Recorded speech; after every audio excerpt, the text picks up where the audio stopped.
Buenas noches, esto es Zona Franca, yo soy Daniel Pacheco. El mundo actual es, en muchas formas, mejor incluso que el que imaginó Tomás Moro en su utopía por allá en 1516. Es decir, hoy vivimos la gran mayoría de humanos sobre esta tierra mejor que en la utopía de Tomás Moro. Y es que en la utopía de Moro no había propiedad privada, pero sí había esclavitud. En la utopía de Moro había libertad de credo, pero el sexo premarital era castigado con trabajos forzados de por vida. Y aunque fue la utopía de Tomás Moro la que nos hizo imaginar mundos y sociedades perfectas, para algunos inalcanzables, frente a lo que la imaginación permitía en el siglo XVI, hoy estaríamos cerca a vivir en una sociedad utópica. El mundo de hoy no es ninguna maravilla. Pero en el siglo XVI las condiciones para la mayoría de las personas eran deplorables. No hay datos muy fiables, pero lo más probable es que alrededor del 99% de la población europea viviera bajo condiciones que hoy se considerarían de pobreza extrema. Hacía un par de cientos de años, la peste negra había matado a entre el 30 y el 60% de la población de Europa. La expectativa de vida, lo que vivía la gente en el siglo XVI, no superaba los 35 años. Por eso el mundo actual, un mundo donde el 8% de la población vive debajo de la línea de la pobreza, un mundo cuando la expectativa de vida global es de 72 años, visto en este lente de 500 años, el mundo actual es un mundo donde hay mucha más felicidad y mucho menos sufrimiento humano. Un mundo utópico, si hubiera sido pensado desde el siglo XVI. Y todo esto para decir que a pesar del pesimismo reinante sobre el futuro, a pesar de los millones que aún sufren condiciones de vida indignas, a los que mueren de hambre, de los que viven formas modernas de esclavitud, a pesar de todo eso, pensar en utopías es un ejercicio importante, no solo por lo aspiracional, sino porque si algo muestra el lente de la historia es que las utopías son logrables. Y la utopía moderna tiene hoy nombre, son los Objetivos de Desarrollo Sostenible. Son 17 metas entre las cuales está eliminar la pobreza extrema para el año 2030 en todo el mundo para todas las personas. Los ODS, como son también conocidos, son acuerdos no vinculantes de todos los países del mundo en el marco de la ONU. Hoy muchos critican a los ODS como inalcanzables, tal vez, pero son la mejor versión del acuerdo básico, de lo que hoy podría llamarse nuestra utopía. Aquí arranca Zona Franca.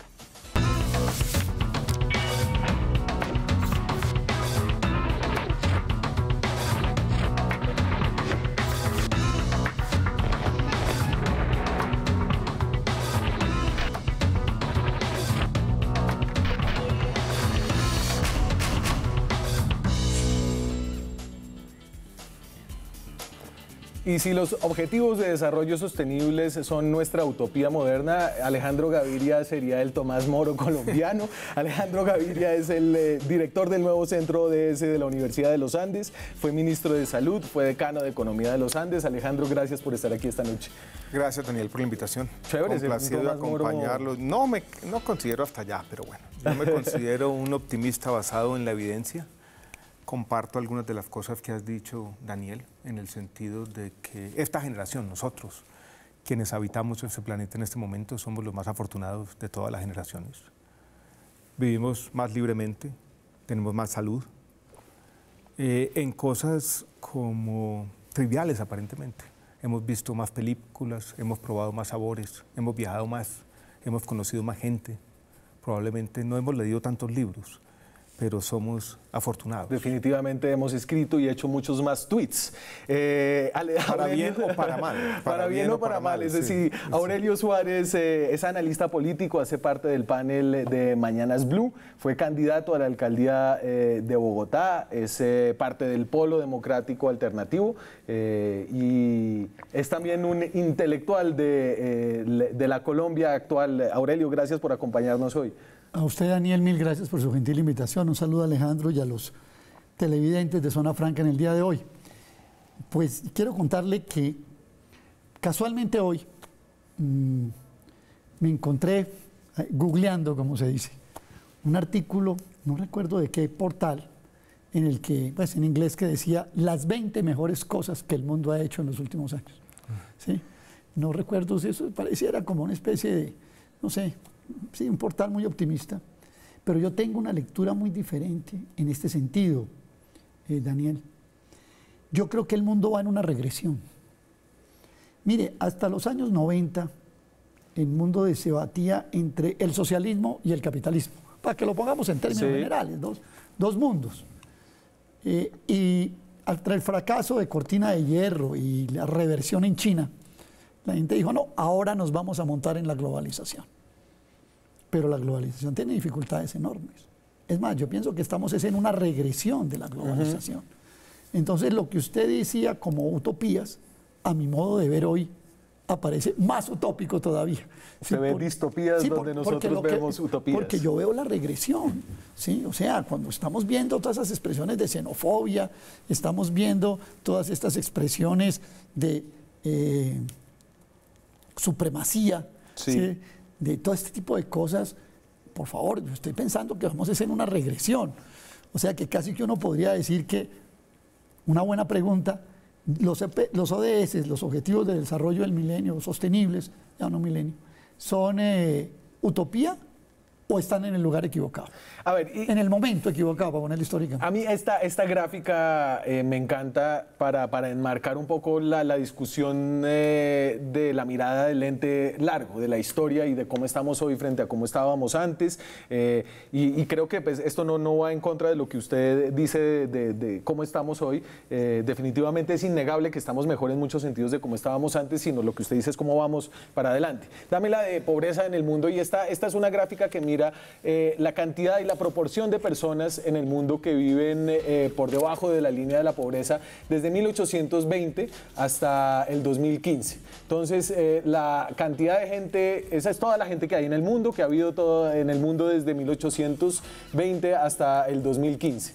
Y entonces ahí ustedes pueden ver como en el 820, yo diría que el 90 y pico % de la población vivía en esa época de la temprana industrialización bajo la línea de lo que hoy se llama la línea de la pobreza. Frente a la explosión demográfica que tenemos en el 2015, donde la cantidad de gente que vive por debajo de la línea de la pobreza está alrededor del 8%, según las últimas cifras que yo tengo. Y en este sentido, el mundo realmente ha tenido éxito. Es decir, Alejandro, hemos sido una raza exitosa, sobre todo en los últimos 200 años. Hemos sido una especie que ha tenido algún éxito en disminuir el sufrimiento, en tener vidas más largas, en la pobreza que fue en la historia de la humanidad, desde una perspectiva de más largo plazo. Si nos remontamos no 20, 30, 40 años atrás, sino 10.000, fue 99,9% por toda la historia de la humanidad. Eso ha pasado. ¿Qué tenemos ahora? Yo creo que hay, si se quiere, Aurelio y Daniel, una suerte de paradoja, porque tenemos una mejoría sistemática en muchos de los indicadores sociales. Mortalidad infantil, esperanza de vida al nacer, pobreza, medida por ingresos o medida más multidimensionalmente. Pero al mismo tiempo tenemos otros problemas. El tribalismo y el nacionalismo, que hoy aquejan buena parte del mundo. La pérdida de confianza en las instituciones estatales y democráticas. El aumento de la desigualdad, sobre todo si uno la mide al interior de los países, que ha ocurrido tanto en el mundo desarrollado como en el mundo en desarrollo, con algunas excepciones. Por ejemplo, en América Latina ha disminuido levemente la desigualdad en los últimos años. Y los otros problemas del cambio climático y lo que se llaman los límites planetarios, la acidificación de los océanos y el tema de la pérdida de biodiversidad. Ahí es donde entran los ODS. Es una manera de hacer compatibles, coherentes, el desarrollo social, esto es que sigan mejorando los indicadores sociales, el desarrollo económico, esto es que, por ejemplo, sigan aumentando las posibilidades de empleo productivo en buena parte del mundo, y el tema de sostenibilidad ambiental. Ahí es donde está tal vez el elemento utópico en los objetivos de desarrollo sostenible. Alejandro, y hable quizá como de los ODS, no salen de la nada, sino son una nueva generación de objetivos que ya se habían dado con los objetivos del milenio, que son los que todo el mundo todavía tiene en la cabeza. Naciones Unidas planteó los llamados objetivos del milenio que terminaban en 2015. ¿Y esos fueron los primeros? Que si fueron los primeros, este objetivo global, muy enfocados en los temas de desarrollo social, de pobreza, hambre, desigualdad y demás, que una mirada retrospectiva, cualquier análisis que uno podría hacer, tendría que concluir que fueron relativamente exitosos, y enfatizo si se quiere relativamente. Cuando esa agenda se agota, las preocupaciones del mundo ya comenzaban a ser otras, y el tema ambiental había sido dejado de lado. Entonces se traen los objetivos del milenio se incorporan en los objetivos de desarrollo sostenible, son los primeros: pobreza, hambre, salud, educación, igualdad de género, agua potable y saneamiento básico, energía. Esos están ahí todavía, pero aparecen estos otros objetivos, los que tienen que ver con el desarrollo, el avance económico y sobre todo los temas ambientales. El elemento utópico tal vez está en esto para los televidentes, es que no hay una jerarquía. Desarrollo social, desarrollo económico y sostenibilidad se colocan en el mismo nivel. Y cualquier análisis de esos objetivos muestra que hay tensiones. Por ejemplo, hacia el 2030 tenemos que alimentar más de 8.000 millones de humanos si se quiere cumplir el objetivo número 2 de la desaparición del hambre. Pero al mismo tiempo los objetivos 14 y 15 hablan de la protección de los ecosistemas, tanto marítimos como terrestres. ¿Es compatible una agricultura a gran escala para alimentar de manera razonable más de 8.000 millones de personas con estos objetivos de sostenibilidad ambiental? Ahí está el elemento utópico y tal vez el elemento más interesante. A ver, entonces déjenme, yo les hago una repasada por cuáles son los objetivos, a diferencia de los del milenio, que eran 8 o 9, creo que eran 8 los del milenio. Sí. Moisés creo que le pegó a la mayor cantidad de normas que alguien se podía imaginar, que eran 10 mandamientos. Aquí la ONU llega con 17. Contaba un artículo de The Guardian, creo que, o de Economist, que Ban Ki-moon, que fue el jefe de la ONU cuando salió esto, tenía que andar con una tarjetica, como una copialina entre el bolsillo para acordarse de cuáles eran. Usted tiene aquí... Yo llevo trabajando desde noviembre en el centro OBS, o sea, me dedico a esto, y ha sido muy difícil memorizar los 17. Mándame la primera tanda. La primera tanda. Mire aquí, entonces, poner fin a la pobreza en todas sus formas en todo el mundo. Ese es un gran objetivo y está escrito de una forma bella aquí, y ahí se acaba la belleza de estos objetivos, al menos la belleza prosaica. Poner fin a la pobreza modestamente, con una línea de pobreza que no es la que tenemos en Colombia, es más modesta. Sí. No llega a ser los $2 por habitante. 1.25. 25.75 creo que puede estar esta ya. El objetivo 2, poner fin al hambre, lograr la seguridad alimentaria y la mejora de la nutrición y promover la agricultura sostenible. Hay 850 millones de desnutridos en el mundo, ¿no? Garantizar... Ahí aparece en ese objetivo número 2 las tensiones, porque mire que se habla tanto del fin del hambre como la agricultura sostenible. Sostenible es compatible con, por ejemplo, la biodiversidad. Claro. O por ejemplo, ¿qué tan sostenible es con el paquete de Revolución Verde, por ejemplo? Exacto. ¿Sí? Que es, pues, estamos en el debate del glifosato, por ejemplo, o del Roundup, pues si lo quiere, que es un herbicida necesario. O sea, usted tiene, por ejemplo, usted tiene que cambiar a agricultura ecológica, ¿sí? Y esa agricultura ecológica o esa agricultura verde, sin paquete de tecnología verde, o sea, verde de verdad, sin Revolución Verde, aparentemente puede ser menos productiva que la otra, ¿no? Hablo de productividad por Quiero que unidad haga de un área. paréntesis de glifosato con este tema. Pero y explique por qué el glifosato, es decir, el glifosato es tan importante a nivel global porque Monsanto se inventó una semilla de semilla de soya, semilla de arroz y semilla de maíz, entiendo, que usted le puede echar glifosato y no se muere la mata. Son semillas transgénicas que hacen a la soja, por ejemplo, a la soya, resistente a el glifosato. Y solo se muere toda la otra, la maleza malezas que tiene. Entonces usted la puede rociar por encima de la soya y la soya queda perfecta porque es una soya transgénica y toda la otra maleza se muere. Si usted cambia de paquete tecnológico, hoy tenemos maíz en Estados Unidos, creo yo, a 10 toneladas por hectárea. Usted cambia de paquete tecnológico, ¿va a seguir con las 10? Exacto. Y ahí viene el tema del glifosato. Rodrigo Suárez, que es un economista con 2 coautores, escribió un artículo sobre ese cambio de la productividad agrícola que implicó esas semillas transgénicas. Eso llevó a un aumento muy grande en la productividad. Pero en Brasil pasaron de utilizar 50.000 toneladas al año de glifosato a 150.000. Y lo que muestran es que esto tuvo implicaciones sobre la salud pública, asociadas con cientos de muertes de niños y un deterioro en los indicadores de salud. Ahí comienzan las tensiones. Productividad agrícola, sí, para alimentar mucha gente, sí, pero implicaciones sobre la salud pública, ya eso riñe con el ODS 3 que vamos a encontrar aquí. En mi opinión, los objetivos de desarrollo sostenible son en el fondo una forma de instigar esta conversación, demostrar que hay tensiones, demostrar que hay trade-off, demostrar que hay contradicciones. de tener en los ámbitos tanto de país como globales este tipo de conversaciones. Pero yo quisiera agregar algo frente a lo que plantea Alejandro. Una de las cosas que vale mirar, pues estamos mirando uno por uno hasta ver si el tiempo nos alcanza para los 17. Ahorita yo le hago que el vamos en el paquete segundo nomás. les voy a mandar ahorita. Pero sí me gustaría plantear una cosa.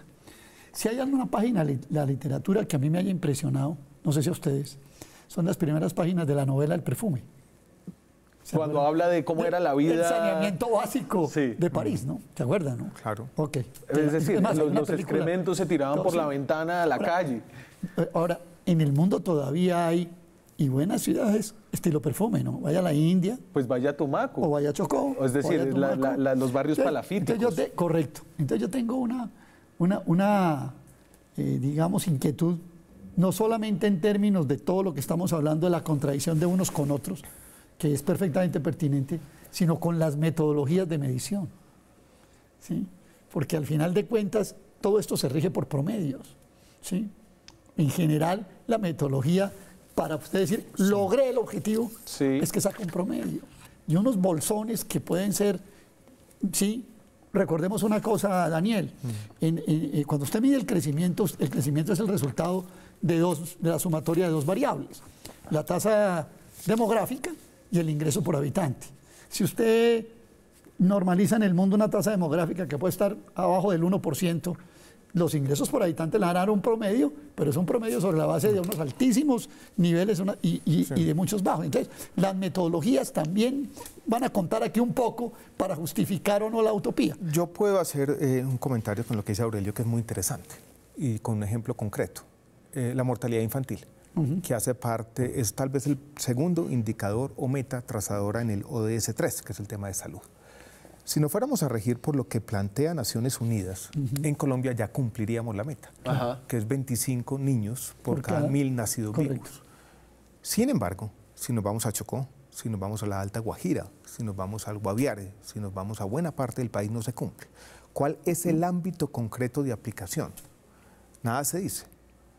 Hace parte de nuestra conversación. O sea, Colombia ya lo cumple de manera general, como promedio del país. No es un objetivo muy ambicioso, es un objetivo pensado más en países o en regiones como África, pero en buena parte de las regiones de Colombia no se cumple.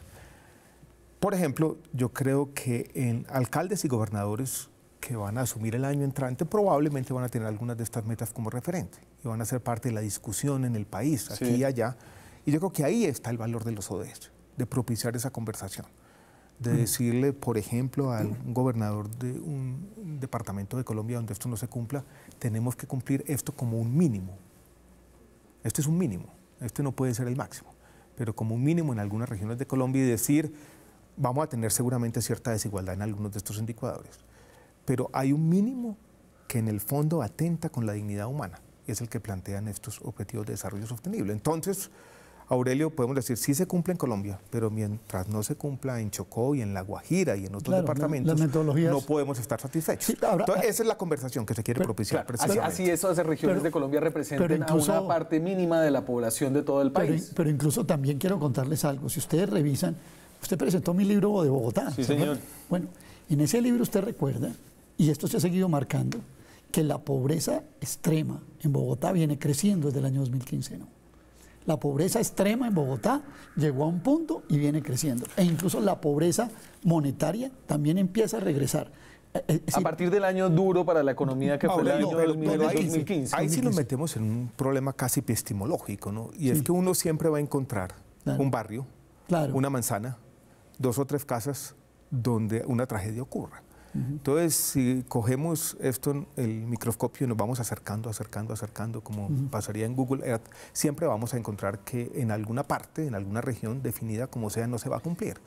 Entonces, parte de la conversación es también que tenemos que tener un ámbito razonable para el cumplimiento de los ODS. Es que me llama la atención que en Bogotá se esté regresando. Ese es otro tema. Ese es otro tema que déjeme, yo les voy a tiene que ver en parte también con la desaceleración del crecimiento económico. Voy a leer de largo esta carta de navegación y después vamos cogiendo, para que ustedes vean el menú de esta utopía del siglo XXI, los objetivos de desarrollo sostenible. Volvemos entonces, poner fin a la pobreza, poner fin al hambre, garantizar una vida sana y promover el bienestar en todas las edades, garantizar una educación inclusiva, equitativa y de calidad y promover oportunidades de aprendizaje durante toda la vida para todos, lograr la igualdad entre los géneros y empoderar a todas las mujeres y las niñas, garantizar la disponibilidad de agua y gestión sostenible, el saneamiento para todos.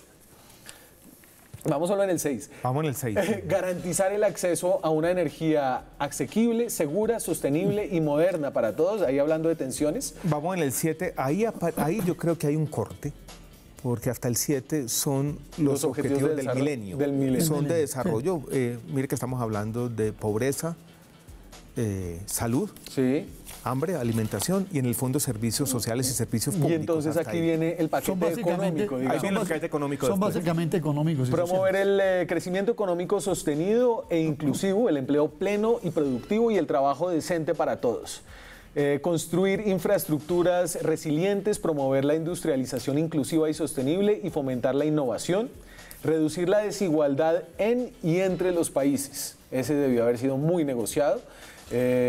Todas estas cosas, todas estas palabras están hiper mega negociadas entre 200 países. El 11, lograr que las ciudades y los asentamientos humanos sean inclusivos, seguros, resilientes y sostenibles. Ese es el que llama ciudades sostenibles en el fondo, tiene que ver un poco con la infraestructura urbana y las formas de desigualdad también de las ciudades. Garantizar modalidades de consumo y producción sostenibles. Sí. Ese es el tema de reciclaje, consumo y producción responsable. Y viene el paquete ambiental, diríamos. Ahí empieza tal vez en el 3 el paquete ambiental. Adoptar medidas urgentes para combatir el cambio climático, y esto obviamente viene en el contexto de todos los otros acuerdos de cambio climático que hay en la ONU. 14, conservar y utilizar en forma sostenible los océanos, los mares y los recursos marinos para el desarrollo sostenible. Objetivo 15, proteger, estabilizar y promover el uso sostenible de los ecosistemas terrestres, y no lo voy a leer todo. Objetivo 16, promover sociedades pacíficas e inclusivas para el desarrollo sostenible, facilitar el acceso a la justicia para todos y crear instituciones eficaces, responsables e inclusivas a todos los niveles. Y el 17, fortalecer los medios de ejecución y revitalizar la Alianza Mundial para el Desarrollo Sostenible. El 17 es un medio más que un fin. Sí. El 16 tal vez fue el más complejo, porque habla ya... Ahí viene corrupción adentro. Pero viene no corrupción y viene fuera. Democracia, que en todos los ámbitos internacionales es complejo, porque cada país va a decir, nosotros tenemos autonomía en decidir nuestras instituciones. Claro. Y es que esto lo firmó China, Estados Unidos, Rusia, Irán. Esta es la lista sobre todo, aspiracional de la humanidad. Yo sigo con mi teoría de la regresión. Hace poco vi un cuadro donde las democracias y los gobiernos autoritarios han venido creciendo los autoritarios, aumentando las democracias imperfectas y las democracias perfectas cayendo. Miren ese cuadro. O sea, estos son objetivos de desarrollo sostenible en un mundo en el cual las democracias imperfectas y los gobiernos autoritarios están creciendo. Incluso ya hay clasificaciones en el estudio de ciencia política sobre los distintos tipos de gobiernos autoritarios. Me llamó la atención que en esa clasificación el gobierno de Estados Unidos lo están poniendo como un autoritario populista. Me voy a la pausa, seguimos con los objetivos de desarrollo sostenible, la utopía moderna, después de comerciales.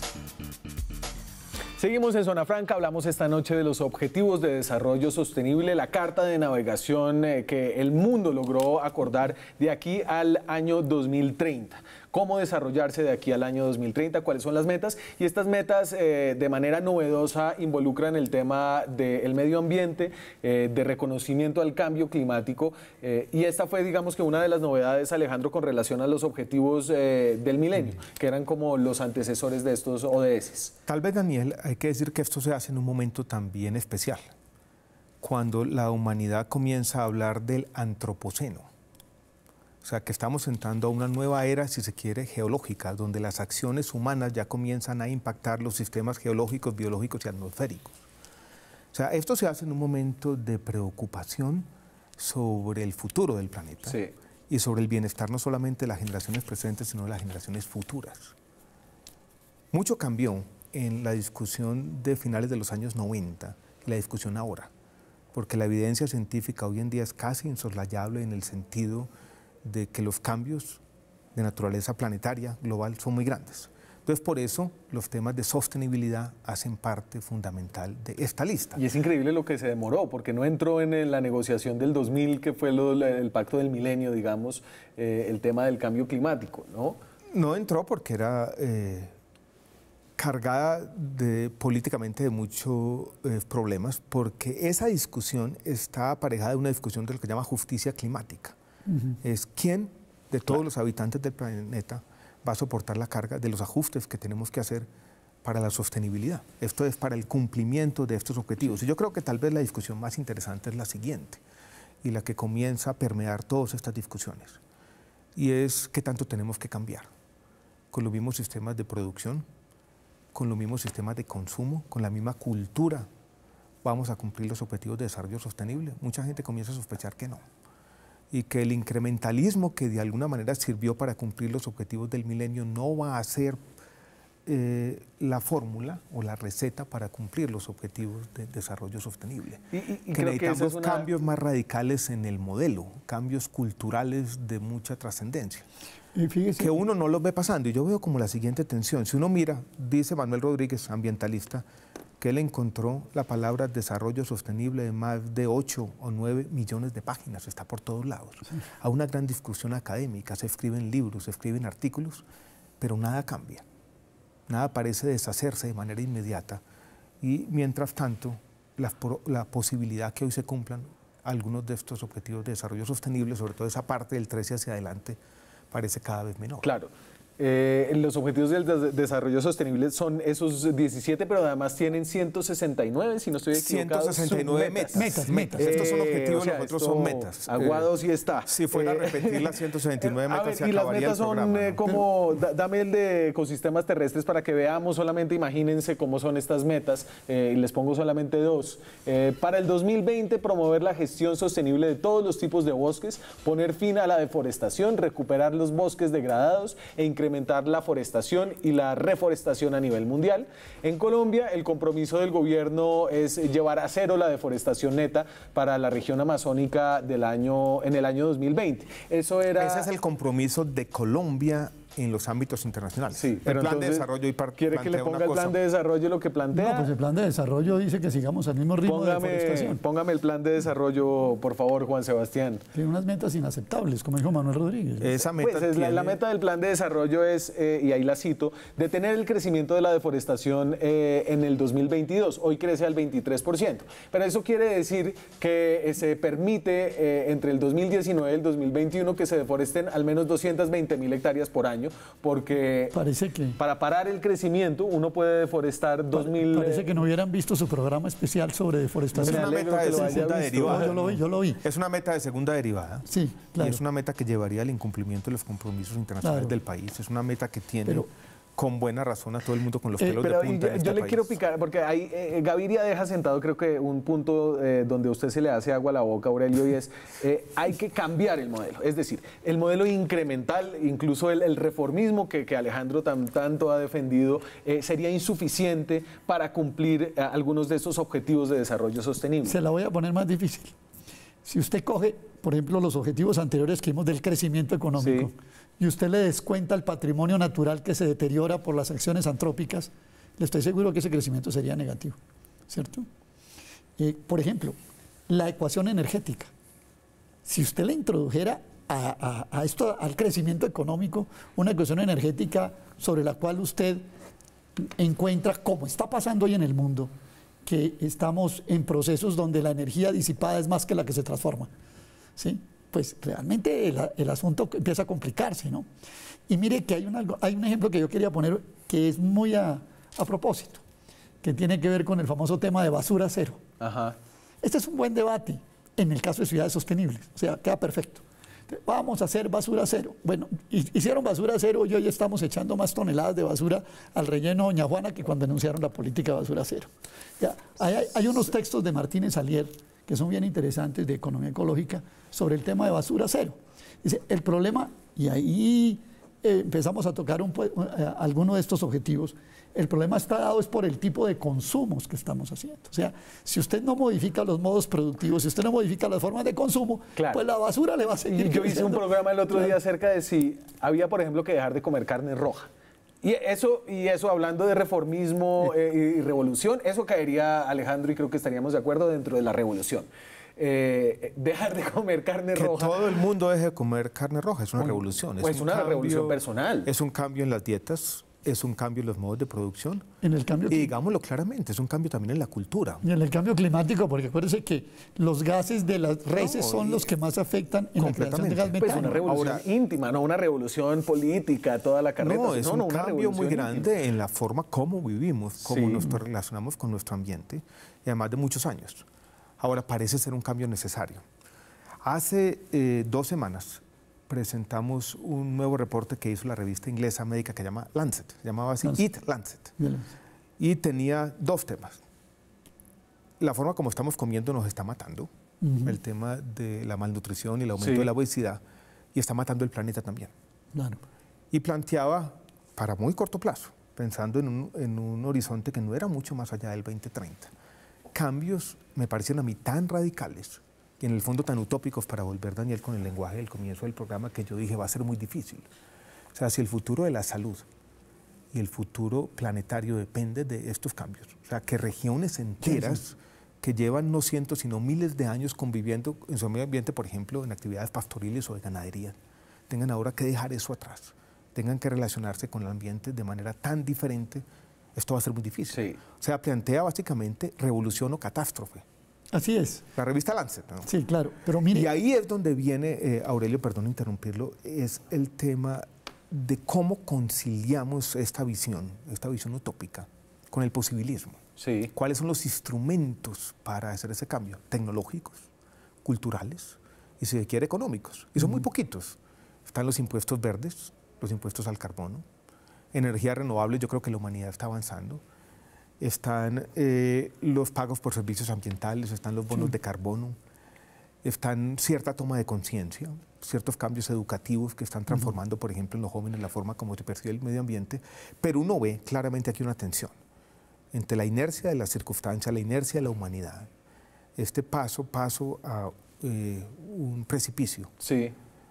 Los informes científicos que dicen cada vez, no es que esté empeorando, sino que la tasa de empeoramiento es cada vez peor, un aceleramiento en las circunstancias. Y entonces ahí usted me pone más cerca, Aurelio, del futuro. El tema tan complejo de tener instrumentos muy precarios. Ahí esa es la gran discusión de los ODS, en el fondo es esa. Le voy a poner un problema bien concreto, la reserva Van der Hamen.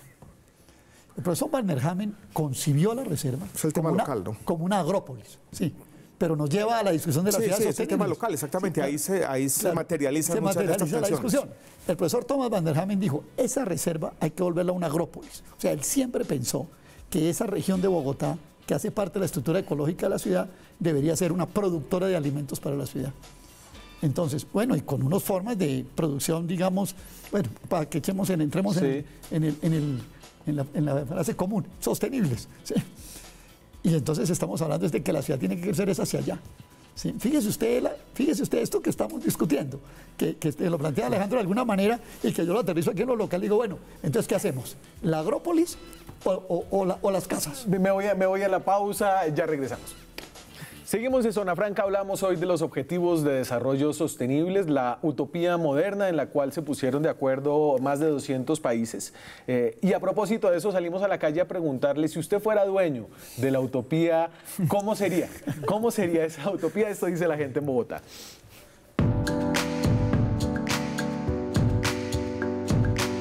Si usted le pudieran cumplir 3 deseos para que Colombia fuera perfecto, ¿cuáles serían? Que todos nosotros los colombianos seríamos ser honestos. El otro deseo de que nuestra capital tiene que ser una de las mejores. El otro deseo digámoslo, de la forma del trabajo. Pues yo diría que tolerancia sería uno, solidaridad y humanismo. Apropiación de país. El segundo deseo sería cultura ciudadana. Y el tercero, pues si tenemos una apropiación y tenemos cultura ciudadana, pues vamos a trabajar más por el desarrollo del país. Primero es que no haya tanta corrupción. Segundo, pues que haya siempre la colaboración, el amor entre personas, porque si nos odiamos los unos a los otros, ese es el segundo. La otra, pues que debería de haber menos egoísmo. Cambiar de presidente, cambiar la corrupción y cambiar la educación. Mejorarla, digamos. No, cambiar el sistema educativo. ¿Por qué? El educativo acá es muy pobre. Curioso, ¿no? Muy interesante porque son temas más de convivencia, tiene que ver con la corrupción. No hubo ninguna alusión a un país sin pobreza. No hubo ninguna alusión a tener paz o a tener... No, ninguno de los 17. Si usted mira, pues, de pronto el 17 que tiene que ver con el sistema político, la corrupción, pero... el 16, de pronto el 16, perdón, sí, el 16, disculpe. Pero es interesante porque los temas de convivencia, de cómo nos relacionamos con los otros, de eso que llamaban aquí egoísmo y aprovechamiento de los recursos públicos por corrupción, le importa mucho a la gente. Claro, digamos que podría uno romperle esta idea econométrica, de la economía que está detrás de los objetivos de desarrollo sostenible a unas visiones como más subjetivas de valores, ¿no? De valores, fue lo que yo di, valores. De valores, no hubo ninguna mención al medio ambiente. Oyendo los comentarios de la gente, vino a mi mente un poco lo que ha ocurrido en Francia desde finales del año pasado. Yo no sé, Aurelio, qué piensa, pero las medidas que se plantearon en su momento, yo no las he examinado todas en detalle, aparentemente eran razonables. Por ejemplo, alzar el mínimo, la disminución de los combustibles. De los combustibles, incentivar las energías renovables. O sea, una agenda compatible con esta utopía compartida de los objetivos de desarrollo sostenible. Pero si los impuestos a la gasolina no son una vía para los objetivos de desarrollo sostenible, es decir, lo que... Por eso, lo eran. Eran tal cual eso. Claro. Era una agenda que en el fondo tomaba algunos instrumentos, si se quiere, modestos, no grandes revoluciones, no grandes cambios, de esas formas de vida. Y miren lo que generaron, ¿no? Claro. Eso muestra, de nuevo, las tensiones. Yo insisto en y las dificultades. ¿No? Ojo, pero entonces, esperen porque vamos al posibilismo. Y a lo que sí se puede, y evidentemente hay unos retos muy grandes, pero para no dejar a la gente con la idea. Y yo les doy, por ejemplo, la cifra de pobreza en Colombia. Este es el primer objetivo del desarrollo. A mí esta es una cifra que me hace pensar que el futuro vale la pena. Y que puede haber un mejor futuro. Entonces, esta es la pobreza extrema en Colombia del 2002 al 2022. El 2022 es el pronóstico, el plan de desarrollo. La proyección del plan de desarrollo, el plan de desarrollo. Fíjense que no son unas ganancias irreversibles. En el año 2016 incrementó la pobreza extrema, pero desde el 2002 que arrancamos, estos son más o menos 2 décadas, pasaríamos de tener 17,7% de la población viviendo en condiciones abyectas, ¿no? La pobreza extrema. Esto es abyecta, sí, inaceptable, desde cualquier perspectiva ética. A 4,4%. Que es la proyección, el propósito que se hace el gobierno nacional, ¿no? Es decir, sí se pueden lograr cambios. Estas cifras, si uno las mira de una perspectiva global, son similares también. Yo creo que el mundo, y ahí es donde viene, Aurelio, la paradoja, porque tenemos falta de confianza en muchas de esas instituciones, pero tenemos un progreso social evidente en los últimos años, que tiene que ver en el fondo con el surgimiento de China, de la India. Claro. Los altos precios de las materias primas, el mayor crecimiento económico, no solamente en el mundo desarrollado, sino en el mundo en desarrollo. La convergencia económica, esto es, los países en desarrollo comienzan a acercarse a los niveles de ingreso por habitante de los países desarrollados. Eso fue un tema del mundo y eso es una invitación al optimismo. Sí. En el fondo, nosotros en esta conversación hemos sido más pesimistas cuando hablamos de sostenibilidad. Sostenibilidad quiere decir lo que se sostiene, lo que continúa en el tiempo. Gracias, Farid, dirán algunos de los televidentes. Pero en el fondo es porque estamos pensando, Daniel, Aurelio, en las próximas generaciones. Son estos avances sostenibles en el tiempo, dadas las restricciones ambientales. Esa es la gran pregunta que plantean los Objetivos de Desarrollo Sostenible. Y como bien ha dicho Aurelio una y otra vez, estamos entrando en otro momento. El crecimiento de China ya es mucho menor. Correcto. Esas ganancias en disminución de la pobreza de las 2 décadas pasadas, hablemos en términos gruesos, probablemente no van a ser repetibles en las 2 décadas que vienen hacia adelante. Porque ya los chinos sacaron a su gente de la pobreza y eso está en los pronósticos. Esas tasas de crecimiento de los chinos y de los indios no se van a repetir. Mire Fue un momento especial de la humanidad. Mire el pronóstico que hace el Banco Mundial. China creció al 10%. Entre 1970 y el 2013, por decir algo, 30 y pico de años, y ahora está creciendo al 6%. Mire el pronóstico que hace el Banco Mundial, por ejemplo, de la pobreza extrema hasta el 2030. Es decir, básicamente dice que no se va a cumplir la meta pero no solamente que no se va a cumplir, que básicamente del 2020 al 2030... Va a seguir plana. Va a seguir plana, pero porque aquí es clave, lo amarillo es África subsahariana, ¿no? Entonces, obviamente, aquí estos son los objetivos de desarrollo sostenible, Aurelio, para todo el mundo, pero todo el mundo es muy distinto. La mayoría de las regiones del mundo, el Asia Oriental y el Pacífico, por ejemplo, lograron un aporte impresionante en reducción de la pobreza, y eso ya se aplana, y el problema en África subsahariana es el que persiste hasta el 2030. Pero mire que yo estuve en esa meta que usted presentó, el 7,4% del plan de desarrollo de Iván Duque, el presidente Iván Duque. Yo estuve haciendo una cuenta y fíjese que me dio lo siguiente: si llegaran a lo que estamos, a 7,4, más o menos el ritmo anual de disminución de la pobreza sería igual al del último cuatrenio. O sea que lo deseable es que usted cada vez tuviera un ritmo mayor de disminución. Y a duras penas, si es que se cumple, va a tener un ritmo Entonces, igual. Aurelio, le vuelvo a picar la lengua y usted fue tímido la última vez. Se necesita un cambio mucho más radical. Sí, si usted me pregunta a mí en qué es ese cambio, yo diría, para mí, ¿cuál es la varita, cuál es la ficha clave para mover? Para mí es el tema de la desigualdad. Y usted la desigualdad la puede resolver de 2 maneras. Una, con una redistribución de activos. Otra, con una redistribución de ingresos. Yo creo que el país y el mundo en general, usted mire Estados Unidos, mire Europa, mire todo lo que... El mundo no ha resuelto el problema de la redistribución de ingresos.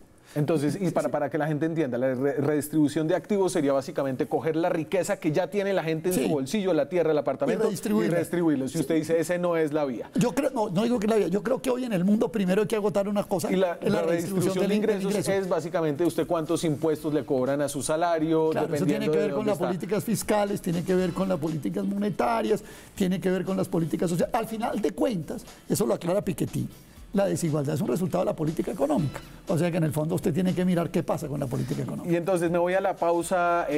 Cuando regresemos vamos a poner a prueba el reformismo, el gradualismo de Alejandro Gaviria y el optimismo, ¿no? Que esta noche ha estado un poco escaso. Ya volvemos. No fue Seguimos en Zona Franca, hablamos de los objetivos de desarrollo sostenible, de qué tiene que hacer y qué tiene que pasar en este mundo. Y usted ha escrito mucho, Alejandro, sobre una agenda de centro entendida como poner por encima de la revolución a la reforma, de mejorar en lo que sirve y experimentar en lo que no. Y lo que uno colige de lo que se ha dicho esta noche es que se necesitan cambios mucho más radicales. Cuando entran los temas de medio ambiente y uno lee y se empapa de la literatura científica, pareciera que se necesitan cambios más radicales. Pero yo quiero hacer una lista de cosas positivas que están pasando en esta agenda. Yo creo que en el tema de energías renovables, la experiencia reciente de Alemania, la disminución sustancial en los costos de producción, por ejemplo, con energía solar y eólica, ahí hay una revolución callada, que el mundo va a cambiar y va a cambiar rápidamente. En los temas de transporte urbano, la llegada de los vehículos eléctricos y la disminución de sus costos de operación también es un cambio que ya se está gestando y que también va a ocurrir de manera de los últimos 5 años. Acelerada. Los temas de gobernanza global, a pesar de los problemas, yo creo que lo que ha venido después de los acuerdos de París, y uno ve la humanidad de alguna manera afinando y consolidando algunos mecanismos de gobierno para resolver estos problemas de acción colectiva globales. Entonces yo creo que ahí también hay buenas noticias. Yo creo que temas tecnológicos en lo que tiene que ver con la producción, cambios en la producción agrícola y una nueva revolución verde, también hay buenas noticias aquí y allá y comienzan a gestarse otras cosas distintas, con las dificultades culturales y valorativas, pero yo creo que también ahí hay cambios positivos. A una nueva generación que está creciendo con mucha más conciencia ambiental, algo que ha cambiado aquí en los valores y la cultura y la conciencia de la gente. que yo creo que también es positivo. Nuestros hijos nos lo demuestran cada día, creo yo. Y entonces póngame en su agenda es decir, ¿dónde hay que incluir el radicalismo en esta agenda liberal? Es decir, ¿dónde hay que votar el reformismo y dónde hay que conservarlo? Es una pregunta difícil. ¿Dónde uno necesita cambios radicales de verdad? Yo creo que la humanidad en ciertos lugares está metida en un consumismo que es definitivamente insostenible. Yo creo que ahí tiene que haber unos cambios culturales muy grandes y muy profundos.